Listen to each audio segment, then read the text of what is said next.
Hey, how's everyone doing today? So I just wanted to make this video here. This Bachmann Spectrum GP-30. I bought it new in box, but it has cracked axles. And that's pretty typical when a locomotive is fairly old. So it's really no big deal. I got a couple tricks to fix them. But I just wanted to show how overly easy these are to maintain. So, I'm not gonna take the truck covers off the quick way because I painted the underneath of the body here black, and I don't want to risk accidentally scratching it with my tweezers trying to get the trucks off.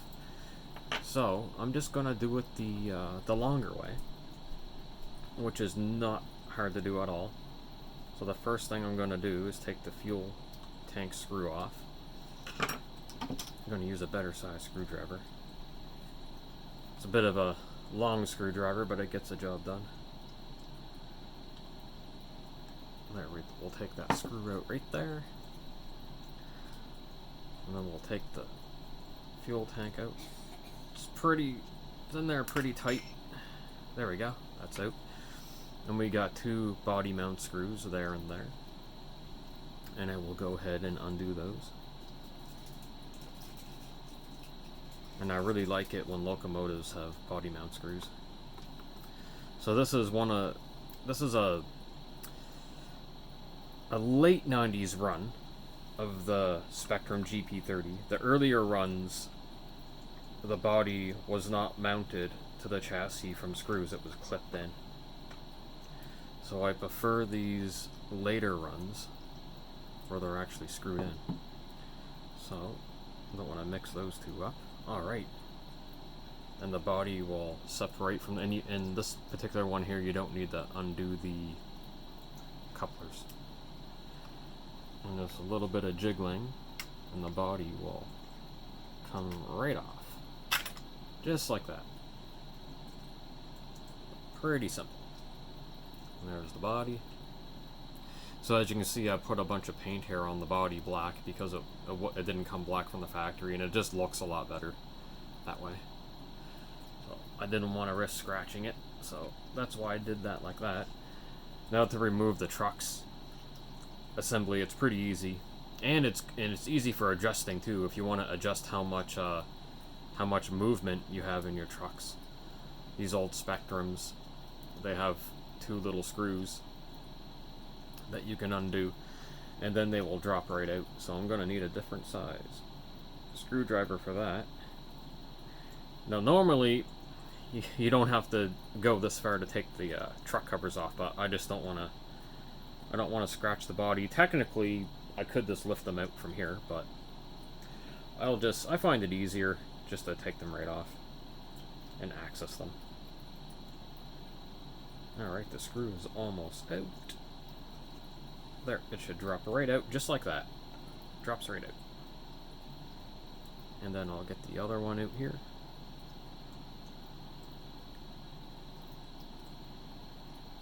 And I already cleaned and lubricated the worm gears, so they are good to go. And there, this one will drop right out. Easy peasy. And there, I'll just, there, the chassis is just kind of on its own there. Alright, I'm going to move the chassis out of the way. And, like I say, just so I didn't, scratch anything at all, there's two little tabs here. And usually, if you got I got a little bit of fingernails going. So I can just get my fingernail in there, or a flathead screwdriver, and just kind of pry back on it, and they'll pop right off. Just like that. And the same with this one, too. I'll just get my nails in there, just gently, and it'll pop right off. Alright, so these axles are going to need a little bit of work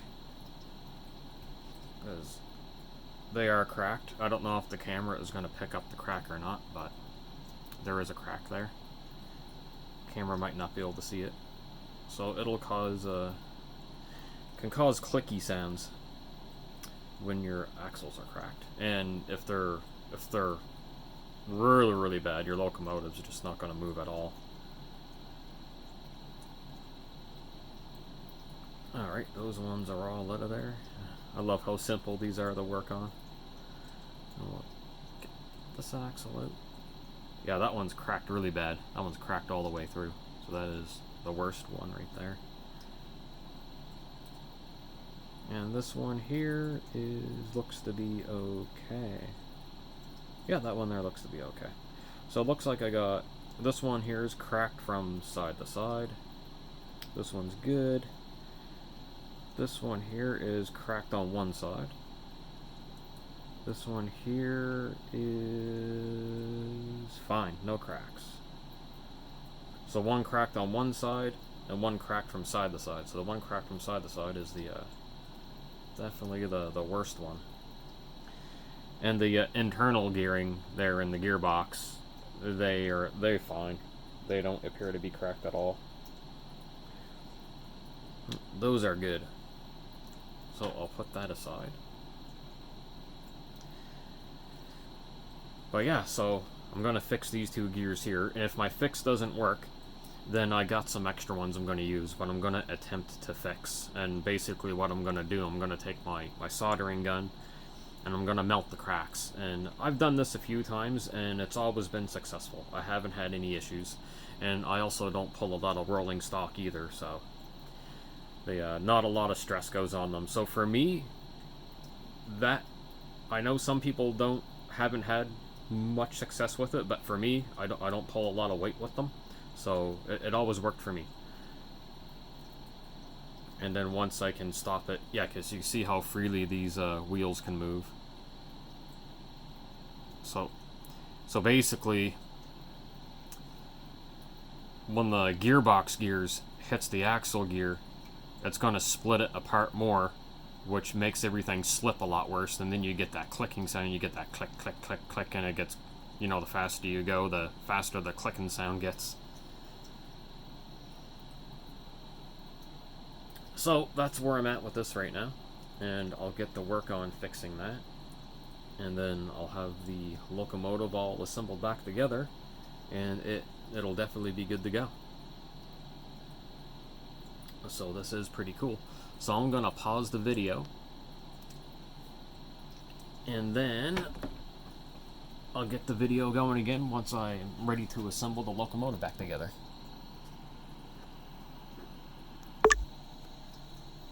Alright, I am back.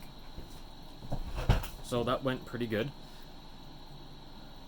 So basically, not gonna be able to pick this up really well, but I plastic welded it shut there, and plastic welded it shut there. Now I got a couple little stringy pieces, but that's okay, so I will just take my little snips and just snip them. And usually you can just pull them off too. So I got a little bit of plastic hanging there. And I'll just snip it off, and it's all good. So now the crack is, it's not going to separate while the locomotive is running and cause it not to function properly, and the wheels are nice and tight in there. And the same with this one, same thing. I melted the cracks together, so now it's not going to split apart. So these wheels are in there. You can still slightly see where it was, but the camera is not going to pick it up at all. So this may not work if you're pulling a lot of rolling stock with your locomotive, but where I usually only pull six cars, this will be fine.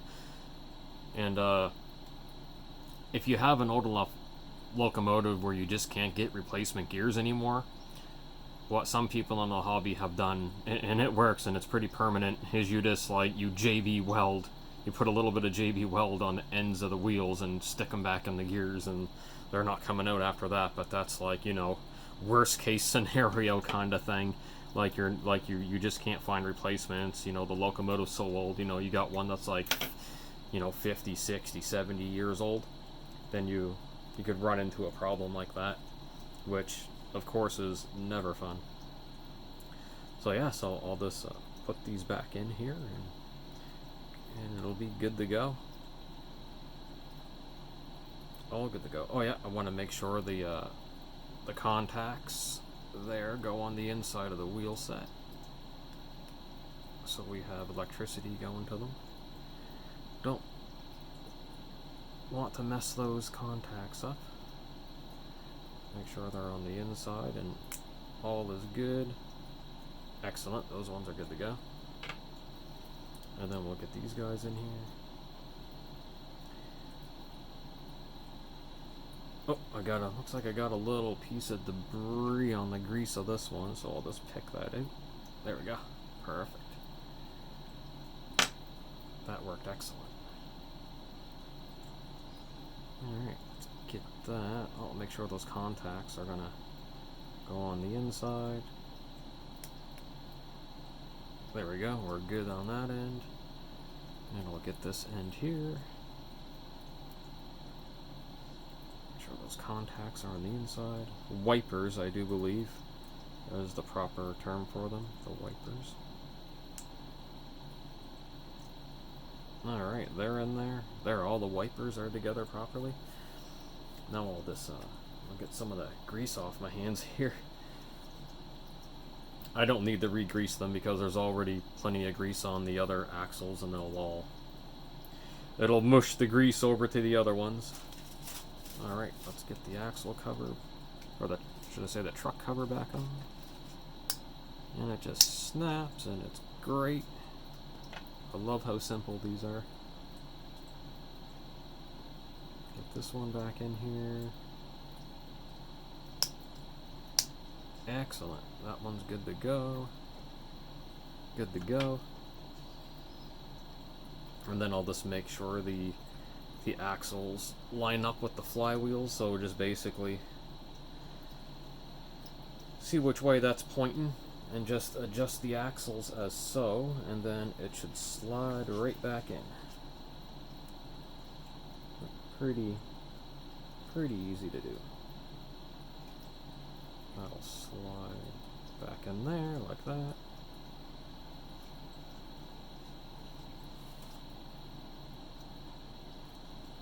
Alright, and I'll get that screwed back in. It should be lined up. I'll find out in a second. Nope, not lined up. That's okay. I'll fix that.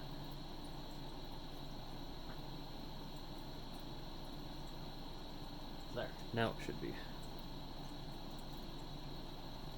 And then I'll adjust the tension on the screw once I know they're in place. Alright, that needs a lot more tightening.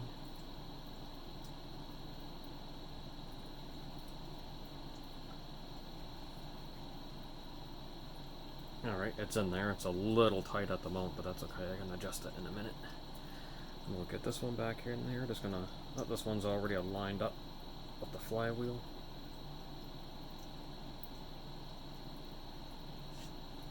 Okay. We'll get the screw tightened up.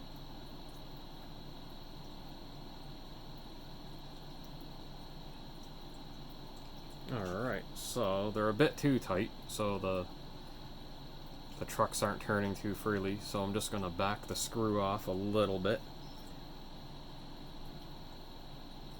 until they run freely, but not too loose. I don't like a whole lot of slop in my trucks. So, all right, that one's turning nice and freely. It's got a decent amount of up and down movement from side to side. I just don't like too much slop. Now this one here, a little too sloppy for me. I don't need that much in it. I like this one here is great. This is too much for me. I don't have any hills. So I'm just gonna tighten it up a bit more and see how that is. Yeah, that's about how I like it right there. Alright, that's excellent. It's working out great. Alright, so now I can put the cover back on, put the body back on to the chassis. I want to be careful so I don't scratch my paint. Don't want to do none of that. And you just kind of line it up to where the screws go in, and it just comes right down like that. And we'll get the body mount screws back in.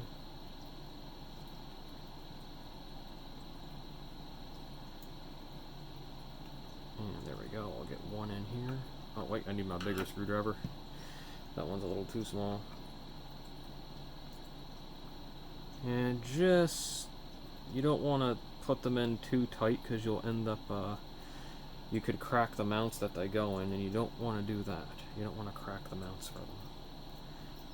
So just put them in until you get just a tiny bit of tension. And then no more than that. So just until it stops. Nice and gentle. Right.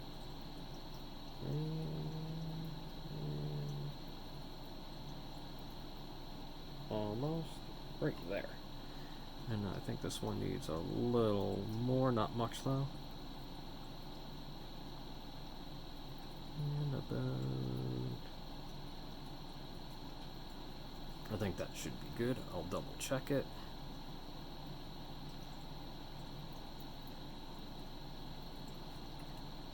Yep, it's looking about right.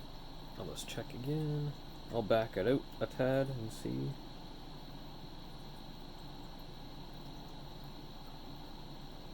So far, so good. There we go. There. That's just snug. And then we'll get the fuel tank back on it. There we go. And then get the screw back in. Usually I'll put the screw on the head of the screwdriver first. Makes things a little easier. And then just get it down there.